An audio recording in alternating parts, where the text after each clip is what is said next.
Manning, and I can't believe this is true.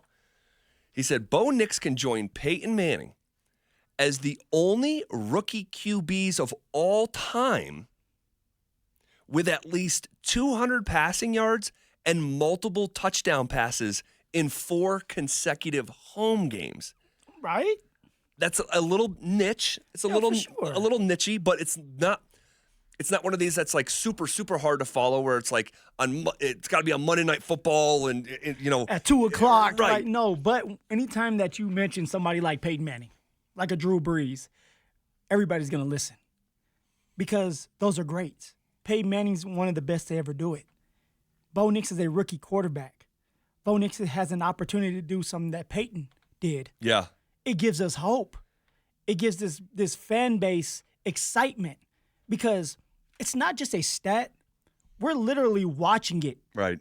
Every single week, Bo Nix is getting better. Right. And it's exciting and it's satisfying. And it's like, what's going to happen when this young man becomes a veteran? Right. What's going to happen when this young man has weapons around him and Sean Payton continues to put more on his plate, him being Bo Nix? Yeah. So it's exciting, man. And it may be a little, niche here and there when it comes to stats and what's going on, but I love it. Yeah. I'm going to say it one more time because I know people are out there busy moving around and whatnot.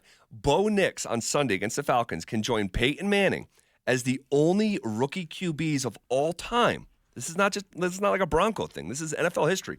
He can join Peyton Manning as the only rookie quarterbacks of all time with at least 200 passing yards and multiple touchdown passes in 4 consecutive home games. And you look back at those home games. Against Carolina, over 200 passing yards. He was 284 and 3 touchdowns. The Chargers game, 216 yards and 2 touchdowns. The Raiders game, 206 yards with 2 touchdowns. And then the first home game of the year was the Steelers, and he went for 246. Okay, so it's not the 4th game yet. This would be the 4th game. Excuse me, I'm looking at it. He didn't throw a touchdown pass against the Steelers. So cool opportunity to put himself side by side, like you said, with a name like Peyton Manning. But I think the more relevant news today is Bo Nix earned the NFL's Rookie of the Week for his performance last week against the Chiefs. Yeah. It is uncommon for a quarterback to win that award in a loss. That just shows you the NFL giving a real hat tip to Bo's performance in Kansas City. Well, it shows you that Bo Nix beat Patrick Mahomes. I know I don't want to take moral victories, but when we're talking about Bo Nix and just Bo Nix doing what he needs to do to develop in the right way, he did that. Yeah, he did enough. I sat here for 2 weeks straight talking about I want to see Bo Nix drive down the field, have a situation where you set up for a game-winning field goal. You really did. And it happened. It happened. I was jumping up and down because I was like, I'm going to be able to brag about that and saying, I told you so, Zach. Yep. That's why you roll the dice. Yep. It didn't happen. All right, but Bo Nix set the Denver Broncos up for success. All right, he made a big-time play to Cortland Sutton on 3rd and 6. And Cortland had a drag route, and Bo Nix had to maneuver around somebody, throw it sidearm with some accuracy, and he did. All right, he did have a great 2-minute drive going into half. He did. He was smart, throwing the ball out of bounds if nobody was there, giving his receivers opportunities and chances, taking a deep ball to Cortland Sutton. He is doing everything that we need him to do, and he's doing it every single game, and he's getting better, man. I must have repeated the sentence in my own head, if not out loud or in a text message, I'd say 20 times this week, that Bo Nix in his 10th football game went into Arrowhead and outdueled Patrick Mahomes. I reached out to those guys in Seattle this morning. Oh, Brock Heward, who comes on here. We love Brock. But I heard he blocked your number after you did that. his co-host was really the one that was, he said the fact that fans in Denver, Colorado thought that Bo Nix was going to work was very cute. And I just sent him the screenshot of him getting the Rookie of the Week and said, last month, Rookie of the Month, this week, Rookie of the Week, a cute story developing indeed. Little kissy face. I love it. What'd he do, laugh? He just sent me an emoji with eyes being rolled. Like, I love it. I love it because my thing was, and we had some fun when we played the guy on ESPN radio coming at me for doing the same thing. I wasn't telling anyone, and neither were you, that that Bo Nix was going to be the greatest thing in the world. We just weren't telling you that it was impossible. Like, people were telling us that it was impossible. Oh, I didn't watch Bo Nix at Auburn. Da, da, da. It's like, well, I'm not telling you he's going to win Rookie of the Year. I'm just telling you he's not. Or that it's impossible for him to have a great career. I don't have a crystal ball, and a lot of people acted like they did when it came to Bo Nix. Well, like, let's be real, Zach. You had J.J. McCarthy. I had Michael Penix. Yep. Right. I didn't think that Bo Nix was going to be the guy truly if you had the opportunity to go and get someone like Michael Penix or J.J. McCarthy. But obviously, Sean said in his head he had it made up. He was going and he was going to go get Bo. And now, you're fast forwarding the draft and preseason and camp and all that. It's looking like it's going to hit as long as Bo Nix continues to go at the right pace, develop at the right time. And Sean is the right coach for that. But I'm proud of Sean because this is his first time ever having to work with a rookie quarterback. Yeah. And he has the patience. All right, he's having fun with it. And Sean himself is being more creative with his plays when it comes to throwing the football. And it's getting some of these receivers open. It's getting Cortland Sutton opportunity to be one-on-one with defenders instead of being in double coverage. And that's because Bo Nix is able to handle more on his plate. Well, since you were going back to the draft a second ago, I remember saying that, yeah, J.J. McCarthy was my guy and Michael Penix Jr. was your guy. Yeah. And by the way, it's still early. We don't know how this is going to age over the next decade. But the early returns on Bo are really, really good. And I think it's great to allow yourself to get excited about that. I know I am. I know you are. But I remember saying, yeah, this is my opinion on the quarterback. You have your opinion. But it's like trying to tell a Swiss watchmaker what the gears should be in the back of the watch.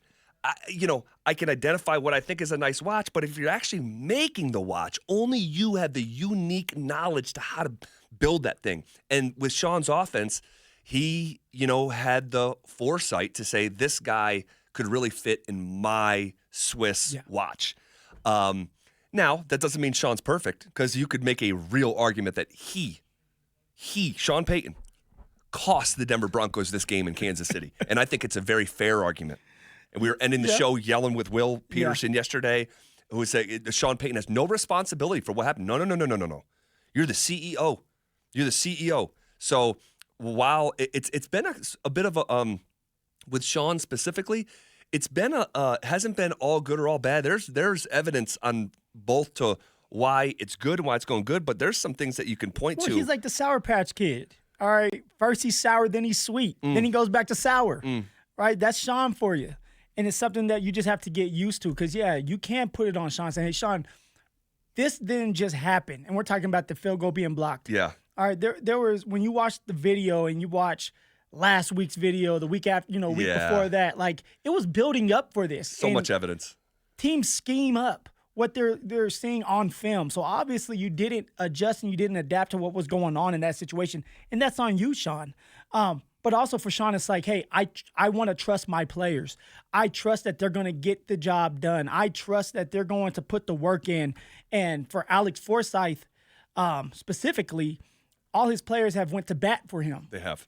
Because... And that's cool to see. It really is. I like stuff like that. It just shows you how close that locker room is. Now, he can't make that same mistake. No. But I will not be surprised if come Sunday, Alex Forsythe is still out there on that field goal team because Sean Payton seems like a guy that's patient with his players, just like he's patient with his coaching staff. Well, honestly, he showed a level of patience all these weeks leading up to that moment with him, too. Yeah, it's so obvious. It's not that nuanced. You put on the tape, and you watch the guy getting bowled over and over again. But you can't go back and change it.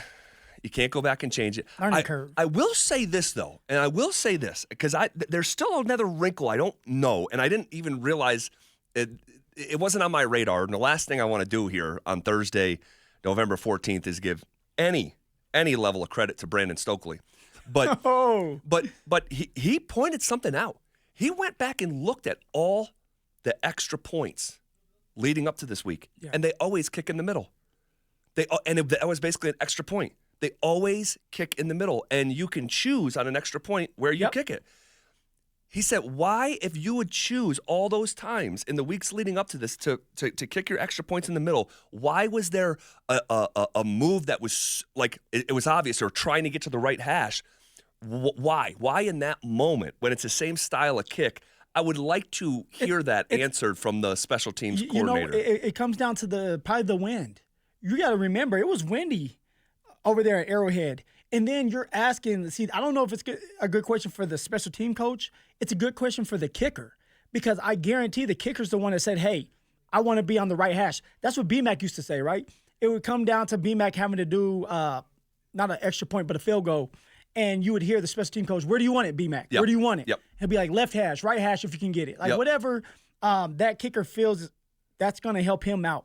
And so maybe it's a question like if the kicker is up there on the podium to ask, why did you want to go to the right hash? Because it comes down to the kicker being comfortable kicking it on that hash. I like that because it probably was Will Lutz saying where he wanted it, and they would acquiesce to he's the guy kicking it. Yeah. But it was such a chip shot. I would think that the wind would be more in play if you were even 15, 20 yards further back. I'd like to know. Outside of wind, I can't think of anything else. So I just literally don't know.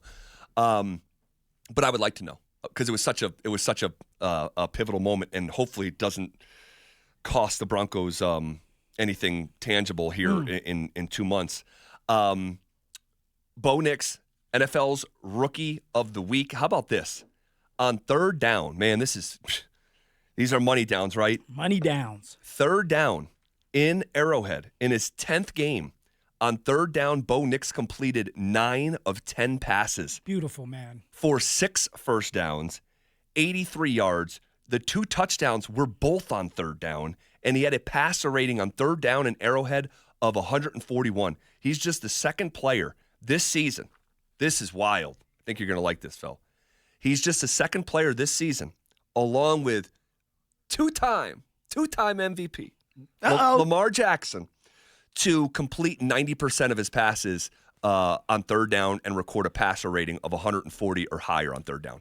Pretty cool company to put yourself in. No, that's an important stat right there for a quarterback.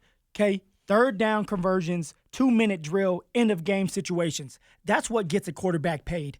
All right, you have to be able to stay on that football field, and third downs help you with that. When you could be third and manageable, 3rd and 5, 3rd and 3, your quarterback understands, say, hey, we just need another first down. Yep. I can throw the ball or I can utilize my legs. It just keeps drives going. That's what makes Patrick Mahomes so good. He understands and he's aware of, like, it's 3rd and 7. We have to get this first down. We got to keep the chains moving. We got to keep the clock moving, all right, because it's going to set something up later on down the line. You control the clock, you can control the game. And when you have a rookie quarterback with that awareness, that's a beautiful thing, man. Totally. It's third down and you're not stressing about it. You're saying, hey, okay, third down, I trust my players. I trust my teammates. I trust my coaching staff to put me in the right situation. Now I have to go out there and execute what needs to be ran. And that's staying in the pocket. That's that time. Okay, it's the processing. It's being able to develop and dissect a defense. But guess what? When you have the number one offensive line when it comes to holding up for pass blocking. Yep, number one the pass Denver block Broncos win rate. have, Yeah, that helps you on third downs. It keeps things a lot easier for a rookie quarterback to just focus on getting his receivers the ball, getting the running backs the ball without feeling like, okay, somebody's coming off the edge. I got to get the ball out of my hands. No, relax. Time, processing, rhythm. That's what it is. Bo Nix is doing a great job of doing that. His mechanics are looking better. Bo Nix has it all. He just has to continue to develop in the right way. Yeah, it's just time on task. Just get out, continue to play, develop, grow, struggle, and bounce back. I mean, all that stuff. The special teams coordinator, Ben Kotwika, just spoke a couple minutes ago. Cecil said that, and this is what Cecil said that because he called in, I think he called Adante, and he said that Will Lutz was the one advocating for the right hash, which is not a surprise. Yeah. It's not a surprise, but I would just want to know why. You're on the 17-yard line. I just would like to know, and maybe we can hear from the special teams coordinator later today. It comes down to, like, angles, too. Like, angles. And guys, I'm not a field goal kicker, but you know me, I'm nosy. I like to go around and listen to things. Okay. And BMAC was one that was really, really He was one of the guys that say, if I want it one way, that's how I want it. Yep. And if it's the left hash, you better put it on the left hash for me, because I know that that's where I'm more consistent at. I'm comfortable with. And maybe it was, hey, I trust the offensive line on that side now. I don't know the angle. I know it was windy there. And so it's like, hey, if I shank it a little bit, the wind could push it back into play. I don't know what Will Lutz is thinking. Yeah. He's getting paid a lot of money to make these decisions for himself. Yeah. Because if he misses it, it's on him. Yeah. I'm just curious. It's such a close kick. The 17-yard line. Yeah. You know, so anyway, little bit more about what's in store for the Broncos as it relates to Bo Nix this weekend. All right. Atlanta, the Falcons, they, in terms of sacks, are dead last in the NFL. They do not get to the quarterback. 9 total sacks as a team. The 32nd in a league of 32. Think about it. Benito's got 7. He's got as many, nearly as 2 off of the Falcons' season total as a club. And we know it's more than just sacks. It's about pressure. All right. 27th in the NFL in pressure rate is the Atlanta Falcons. Their defense is 26th in passing yards allowed, 27th in passing touchdowns allowed. It's also the second most penalized defense in the National Football League. If you are looking for a spot to, watch the offense thrive, this should be the game, because they don't get pressure, and the Broncos really should be able to move down the field. Well, watching the pass game thrive, because that's what it's looking like, right? Sean Payton's licking his chops, saying, all right, this is a game where I can just showcase Bo again. This is a game where I can put together a great game plan for Bo Nix and those receivers, and Bo Nix can have a field day. All right, so for Bo, it's like, ice up, baby. Ice that shoulder up, because you might be throwing 35, 40 times if the Falcons let you do it. And when you have one of the best offensive lines when it comes to protecting the quarterback, you're going to sit back there and be able to pick a team apart. Right. Think about it. It's just a bad matchup for Atlanta. Yes. They don't get pressure. They don't get after the quarterback, and you're going against the number 1 pass block win rate offensive line in the league. That's fun. I just decided I'm betting Bo Nix over attempts and yards on Sunday. Well, but also you got to hold the horses, because the Carolina Panthers were not good at stopping the run, and we struggled running the football. It's true. And I think for players, you get these stats because, you get these stats in the meetings, and you say, oh, yeah, I'm going to have a field day. And you get out there on the field, and it just doesn't happen for you because you're pressing or you're thinking it's easier than what it really is. It's about matchups. Yeah. All I'm saying is caution. If we don't get a run game going and we become one-dimensional, now all of a sudden it becomes 7-on-7. Yeah. And someone like Justin Simmons is back there waiting for you to mess up. Yep. So you have to get a run game going so someone like Bo Nix can tear him up, through the air. All right, we'll see, man. We'll see. I'm still betting Bo. I'm still betting Bo. Less Bo. Now, do you think he's ever going to say Omaha? Just one time, just like change the play. Omaha! Yeah, I'm sure at some point. By the way, let me just get this thought out of my head. It's got nothing to do with nothing. If Kansas City goes into Buffalo and beats Buffalo this weekend, you know what they have the next weekend? Carolina Panthers. We are hammering Carolina. If Kansas City you save this audio. If they beat the Bills and stay undefeated, it is the ultimate trap game if there ever is. And Bryce Young, we trust? I'm telling you, whatever the points are, I'm just jumping on it along with the money line. You just never know. All right, here is Bo Nix talking about getting a compliment from Patrick Mahomes. Well, I mean, that kind of stuff is awesome. That's, fortunate part of playing the game and competing against these, the guys that have been doing it on the stage for so long. And, it's an honor, but at the same time, those are the games that you got to continue to play and continue to compete in and ultimately win. And you get guys like that, their respect. And then when you get their respect, it's just kind of it's a special thing for you. It's not something to be complacent about, but it's definitely you feel like you're on the right track and you're doing the right things. That's got to feel pretty darn good. If you're Bo Nix and you're playing your 10th NFL game and Bo Nix is kind of giving you your flowers. You said Pat. You said Bo Nix. Oh, I'm sorry. That's Pat Mahomes, the best selfish guy quarterback on planet Earth, is giving Bo his flowers. That's he's not doing that Sunday in and Sunday out. No, I mean, and then it's proven by Bo Nix getting rookie of the week. Yep. Patrick And a Mahomes loss. understands. And in a loss. That's big time right there. And Patrick Mahomes understands, like, all right, this kid, if he continues to go in the right direction, we're going to be in some battles. And here is Sean echoing that sentiment, what Mahomes told him after the game. It was funny after the game, you're going across the field and I see Andy and a few of the other guys and I see Patrick and known him and he just turned to me and said, "You got one." And I think he told Bo, "Hey, we're going to have a lot of good games." And that's something coming from him. I think it is something. And again, I'm going to have to mention Stokely again. I'm listening this morning. It's like, means nothing. Means nothing. Doesn't matter. What is he watching film on? I'm like, wait, what? Like he's like the calm down. He's like the Tom Brady of this era. If Tom Brady says, "Man, you got one. Hey, coach, you got one." Peyton Manning said, "Hey, coach, you got one." Those words Peyton carry. says, "Hey, coach, you got one." Then I'm pretty sure Stokes saying, "Hey, coach, you got one." Yes, yes. But like that is freaking cool. You got Mahomes. Like, again, that's a cool moment for that young.